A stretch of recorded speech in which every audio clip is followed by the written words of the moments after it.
महात्मा जी को चोर समझ करके पकड़ लिया और पिटाई करने लगे। महात्मा जी सोचते हैं, अचानक मेरे जीवन में यह क्या हो रहा है। मैंने तो स्वप्न में भी नहीं सोचा था कि मेरे साथ इस तरह की घटना जीवन में आएंगे। महात्मा जी मन ही मन सोचते हैं कि मनुष्य के जीवन में कुछ भी स्थिति आता है तो उसके कर्म का परिणाम है। वर्तमान जन्म में जब से होश हवास में आया था तब से स्मरण करते हैं तो कहीं भी किसी भी प्रकार की गलती नहीं था, न गलत किए थे। महात्मा जी प्रारब्ध को याद करते हैं, बहुत सुंदर साधना किया था। 1 जन्म 2 जन्म 3 जन्म का याद आया, उससे और आगे गया तो धुंधला गया, भुतला गया, हैरा गया। जहां तक आपका पहुंच नहीं है उससे आगे पहुंच सद्गुरु का होता है। इसलिए सद्गुरु संसार में सबसे बड़े होते हैं। सद्गुरु ही संसार में परमात्मा होते हैं, भगवान होते हैं। इसलिए सद्गुरु के संरक्षण में हर प्राणियों को, हर व्यक्ति को रहना चाहिए ताकि अपने जीवन को सफल कर सके, अपने जीवन को कल्याण कर सके। सद्गुरु तो सद्गुरु होते हैं, सब सद्गुरु नहीं हो सकता है। साधु तक रह जाते हैं, संत तक रह जाते हैं, साधक तक रह जाते हैं, ब्रह्मचारी तक रह जाते हैं, लेकिन सद्गुरु कोई बिरले हो पाते हैं। किंग दुर्लभम सद्गुरु अस्ति लोके। सद्गुरु कौन? कहा जो किसी भी स्थिति में साधना मार्ग से न डिगता हो और समस्त विश्व की कल्याण की कामना करता हो, समस्त जीव का कल्याण की कामना करता हो, केवल मनुष्य के लिए नहीं, पशु के लिए भी, पक्षी के लिए भी, कीड़े किरमिट के लिए भी, और अहिंसा धर्म का प्रचार प्रसार करता हो, भटके हुए मानव को सही जगह पर लाता हो, यही तो सद्गुरु का कर्तव्य है। जो सद्गुरु होते हैं उसमें लोभ नहीं होते हैं, लालच नहीं होते हैं, क्रोध नहीं होते हैं, संसार के सारे विकारों को जीते रहते हैं। उनका मन स्वस्थ रहता है, इंद्रियां स्वस्थ रहता है। सद्गुरु का व्यवहार बिल्कुल कंचन की तरह होता है, बिल्कुल पवित्र होता है, बिल्कुल साफ सुथरा होता है। सद्गुरु में किसी भी प्रकार की दोष नहीं होता। जो सद्गुरु होते हैं वह स्वार्थ में कभी नहीं चलते। जो सद्गुरु होते हैं वह निस्वार्थ पूर्वक संसार में चलते हैं। कितनों शिष्य हो जाए, किसी एक को ज्यादा माने, किसी को कम माने, किसी को गले लगावे, किसी को लात मारे, यह सद्गुरु का काम नहीं है। जो ऐसा काम सद्गुरु के वेश में करते हैं तो वो सद्गुरु नहीं हो सकते हैं। भले संसार उसे सद्गुरु की उपमा दे दे, सद्गुरु मान ले, लेकिन अपने कर्तव्य से वह सद्गुरु नहीं हो सकता है। सद्गुरु जो होते हैं उसका पहचान कुछ और होता है। शंकराचार्य के दर्शन में आया, कोवा गुरुर्यो हितोपदेष्टा। कहा गुरु कौन? कहा जो हितोपदेश करता हो, शिष्य की भला चाहता हो, कल्याण चाहता हो, उसे ही तो सद्गुरु कहते हैं। तो सद्गुरु अनेक प्रकार के जीवन के दुख को मुक्त करते हैं। वह साधु सोचने लगा कि मेरे जीवन में इतनी भयंकर घटना कैसे आया, क्यों आया। वह प्रारब्ध को याद करता है। तो कुछ यादें आई और बाद में धुंधला गया, हैरान हो गया, खो गया, परेशान हो गया, कुछ दिखाई नहीं देने लगा। आप अनंत जन्मों से हैं संसार में, अनादि काल से हैं संसार में। कभी मनुष्य तन को प्राप्त करते हैं, कभी पशु का, कभी पक्षी का, कभी कीड़े कीड़मिट का। सब में जीव ही है, सब में आत्मा ही रहते हैं। जिसका जैसा कर्म है, वासना है, वह उस जोनी में जाकर के यह प्राकृतिक भोग में लिप्त रहते हैं। पशु में तो अति दुख है, उससे ज्यादा दुख पक्षी जोनी में है, उससे ज्यादा दुख कीड़ा पिल्लू जोनी में है। इसलिए हे मानव, तू कर्म करो, लेकिन कर्म में फल की आकांक्षा मत रखो। कर्म करो, कर्म में इच्छा मत रखो। कर्म करो, कर्म में किसी भी प्रकार की चाह न करो। उसी को मुक्ति कहते हैं। मुक्ति का मतलब होता है छुटकारा। आप मनुष्य तन पाए हैं, समस्त प्रपंच से, समस्त विषय वासना से साधना के द्वारा छुटकारा पालें।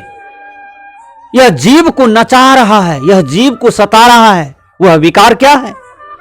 काम, क्रोध, लोभ, मोह, अहंकार, ईर्ष्या, राग, द्वेष, जलन, वैर, दुश्मनी। इसी विकार को पकड़ करके जीव शोक में रहते हैं, गाल पर हाथ देकर के दुखी रहते हैं, टेंशन में रहते हैं, बिजी रहते हैं, भाग दौड़ में रहते हैं, हैरानी परेशानी में रहते हैं। सदगुरु कबीर कहते हैं, हे मानव, तुम स्थिर हो जाओ और स्थिर बुद्धि से थोड़ा सोचो। अपनी बुद्धि को स्थिर करो, मन को स्थिर करो, इंद्रियों को स्थिर करो और सोचो कि कल्याण कैसे होगा। भगवान कृष्ण भी तो गीता में कहते हैं, स्थिर बुद्धि वाले आदमी का लक्षण क्या है? कहा, जो समस्त विकार को त्याग देता है और आत्मा से आत्मा में ही संतुष्ट रहता है, कहीं बाहर नहीं भटकते, किसी जड़ का पूजा नहीं करते। जड़ पूजा क्या है? मंदिर के मूर्त को पूजना, मस्जिद में अल्लाह अल्लाह कहना, गिरजा घर में ईश्वर को खोजना, तीर्थ में भटकना, व्रत में भटकना, एकादशी में भटकना, पंडित जी की भूल भलैया बात में यहां वहां जाना और तृप्ति खोजना, शांति खोजना। बाहर जितने भी हम कर्म करते हैं वह सब जड़ पूजा है। पूर्णता केवल अपने आप में है। पूर्णता कहीं नहीं है, अपने आप में है। वो है आप सत्ता, वो है चेतन सत्ता, वह है आत्म सत्ता। आत्मा को जानकर कि आत्मा में मस्त रहें। आत्मा ही तो परमात्मा होते हैं, जीव ही तो शिव होते हैं। वह महात्मा जी सोचने लगा कि मेरे जीवन में इतनी बड़ी घटना क्यों आया।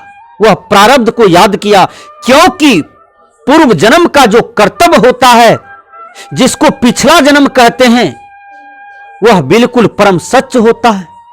कोई कोई भ्रामिक लोग, अज्ञानी लोग, मूर्ख लोग, वो कहते हैं प्रारब्ध होता ही नहीं है।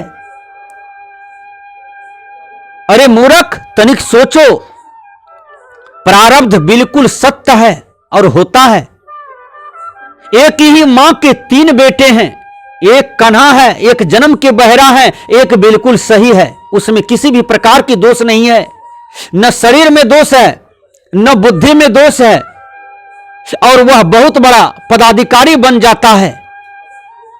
जो जन्म से बहरे हैं, लंगड़े हैं, वह कुछ नहीं बन पाते हैं। आगे चलकर के उनके जीवन में अनेक समस्या आती है और समस्या से जूझता जूझता मर जाता है। एक ही मां के 3 पुत्र हैं, लेकिन तीनों में डिफरेंस हो गया। इसलिए प्रारब्ध सत्य है, जिसके अनंत जन्मों का कर्म जमा हो जाता है। यदि वह पाप है तो नाना प्रकार के दुख भोगेगा। यदि वह पुण्य सामने में उभर करके आया है, अनंत जन्मों का पुण्य एक जगह इकट्ठा हो जाता है, एक समय में आ जाता है, तो वह प्रधानमंत्री बन जाता है, राष्ट्रपति बन जाता है, बहुत बड़ा महाराजा बन जाता है। उनके कर्म ही उनके सामने में भाग्य बन करके आते हैं। इंग्लिश के विद्वान ने कहा, man is the captain of his fate, master of his luck and borders of destiny. मनुष्य अपने भाग का निर्माता, विधाता, स्वामी स्वयं है। भाग्य ब्रह्मा जी नहीं बनाते हैं, भाग्य मनुष्य अपने ही कर्म से बनाते हैं, अपने पुरुषार्थ से बनाते हैं, अपने ही हाथ से सुंदर सुंदर कर्म जो करते हैं विचार पूर्वक, इसी से भाग्य बन जाता है। कोई विद्वान है तो विद्या अर्जन किया है, यह उनका भाग्य है। कोई धनवान है तो उसने परिश्रम किया है धन के लिए, इसलिए धनवान है, वह भाग्य है उसका। कोई डीएम बना, एसपी बना, कलेक्टर बना, बहुत बड़ा नेता बना, वक्ता बना, संत बना, सदगुरु बना, उसने पुरुषार्थ किया है, यह उनका अच्छा भाग्य है। तो पुरुषार्थ से भाग्य बनते हैं। भाग्य हाथ में जो रेखा है यह नहीं है, यह तो भ्रम है, यह तो नस नाड़ी का विकार है। हाथ में जो रेखा देख रहे हैं यह तो नस नाड़ी का विकार है, नस नाड़ी का सेटिंग है, नस नाड़ी का रूप है। सदगुरु कबीर भी कहते हैं, कर बाहियां बाला अपनी छाड़ वीरानी आस, जाके आंग नदी बहे सो कस मरत प्यास। अपना भाग का आशा करो, अपना कर्म की आशा करो, अपने आप की आशा करो, किसी परमात्मा की आशा, माथा पर हाथ देकर के परमात्मा के भरोसे बैठे रहना, यह बिल्कुल निकम्मेपन है, बिल्कुल आलसीपना है, अपने जीवन के साथ अपराध करने के समान है।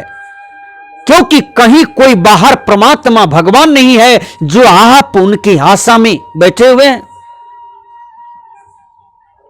सदगुरु कबीर कहते हैं, आपन आस कीजे बहु तेरा, काहुन मर्म पावल हरि केरा। जिस हरि को तुम बाहर में देखते हो, बाहर कल्पना करते हो, बाहर में किसी भगवान को मान बैठे हो, यह महाभूल है, यह मूर्खता है आपका। वो तो खुद आप हैं। आप अपनी शक्ति को, अपनी गरिमा को, अपने व्यक्तित्व को भूल गए हैं। इसलिए किसी अच्छे सदगुरु की शरण में जाकर के अपनी शक्ति को जगा लो, अपने आप को पहचानो। आप शक्तियों के भंडार हैं, आप विद्याओं के भंडार हैं, आप धन के भंडार हैं। सभी सत्ता आप में निहित है, सब कुछ आप हैं। आपके सिवा संसार में जो भी चीज है वह जड़ है, उनका गुण धर्म परिवर्तन है। जो जड़ है वो छूटेगा मिलेगा, छूटेगा मिलेगा, यह जड़ का नियम है। तो महात्मा जी सोचते हैं कि 1 2 जन्म 3 जन्म 4 जन्म 5 जन्म मैं देख रहा हूं, कहीं कोई गलती नहीं किया हो, तो फिर मेरे सामने में यह रिजल्ट क्यों आया? मुझे इतना पिटाई क्यों लगा? मुझे इतना मारा क्यों जा रहा है? और समाज के लोग प्रशासन के हवाले कर दिया, बुरा हालत कर दिया और प्रशासन के हवाले किया।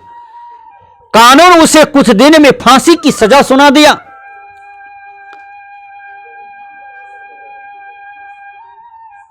महात्मा जी की ओर से गवाही न मिलने से फांसी की सजा सुनाया गया, सुल्ली फांसी। और सुल्ली फांसी पर जब उसे बिठाया गया कानून की ओर से, तो सुल्ली जो है 1 उंगली भर पैखाना रास्ते में गया, उसके बाद नहीं जाता था, मशीन गिर जाता था। महात्मा जी सोचने लगा कि मुझे तो मारा जा रहा है, लेकिन मैं मर क्यों नहीं रहा हूं। अपने सदगुरु को याद किया तो सदगुरु याद दिलाते हैं, सदगुरु प्रकट हो जाते हैं और याद दिलाते हैं कि तुम हजारों जन्म के पहले एक पाप किए हो, जो कि आज यह जन्म में तुम्हें पछाड़ रहा है। आज यह जन्म में तुम्हारे सामने में आया है उभर करके, और तुम्हें भोगना पड़ेगा। उसने कहा, हे सदगुरु, मुझे कृपा करके बताइए, 1000 जन्म के पहले जो मैंने पाप किया था जरूर दर्शाइए। सदगुरु दिखाते हैं, वो देखो तुम कौन सा पाप किए हो। महात्मा जी देखने लगा, साधु जी देखने लगा कि मैं एक टिक्कन को पकड़ करके, वह टिक्कन जो प्रकृति में कीड़े के समान होता है, गर्मी में ज्यादा होता है, वह टिक्कन को पकड़ करके उसमें उसके पैखाना रास्ता में सिक्की दे दिया था, कुछ दिया था, और टिक्कन छलपटाया था, दुख से रोया था, कुछ काल तक बहुत दुखी रहा था उस घाव से। महात्मा जी को कहते हैं, सदगुरु देखो, जितना तुम टिक्कन के पैखाना रास्ते में सिक्की दिया था उतना ही सुल्ली तुम्हारे पैखाना में जा रहा है, फिर आगे नहीं जा रहा है। वही कर्मदंड आज आप तुमको पछा रहा है। इसलिए प्रारब्ध कर्म जो होता है बिल्कुल सच होता है, और प्रारब्ध कर्म के पाप पुण्य भोगना पड़ता है। इसलिए प्रारब्ध कर्म परम सच होता है, इसमें किसी भी प्रकार की संदेह नहीं है। सदगुरु कबीर एक जगह कहते हैं, ऊंच नीच गर्ज जन्मे फिर संत का संत, भक्ति बीज बीन से नहीं जो जुग जाय अनंत।